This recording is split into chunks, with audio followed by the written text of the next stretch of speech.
This is the Iowa Weather Report for Wednesday, May 14th, 2014.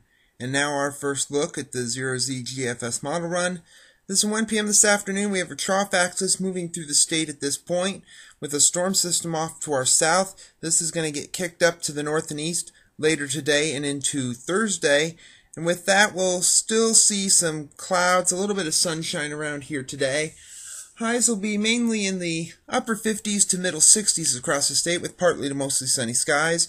But that storm to the south is going to move north and eastward with a low pressure center near about Toledo, Ohio, or Detroit, Michigan. Cold air comes in behind it, so it'll be cooler and a bit showery tomorrow with highs down into the 50s to near 60. There could be some sunshine intermixed as well. Looks to also be the case here on Friday as that low moves straight north to near James Bay in Ontario and Quebec.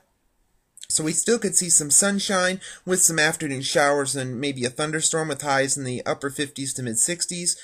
It warms up a bit on Saturday, maybe some upper 50s to middle 60s, mainly northeast cooler, southwest warmer with some sunshine, a few more clouds in our northeastern counties. Going into Sunday, the winds start to turn southerly. The temperatures jump back up into the 60s, maybe approaching the low 70s in our southwestern counties.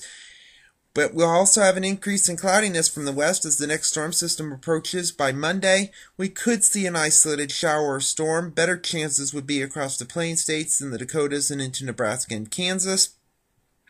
And then that low pressure center here as we move into Tuesday still stays relatively in that same position, but you can see the lack of moisture with this at this point. The Gulf is not open up, so any isolated activity will be mainly in our northern counties and up to our north in Minnesota and Wisconsin.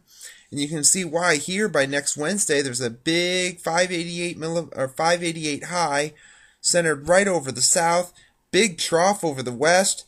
And with that high involved, we'll see a ring of fire type pattern, something we typically see in the summertime where we could have some showers and thunderstorms building up along a dying stationary front in our area. So we'll have to see if this continues on future runs.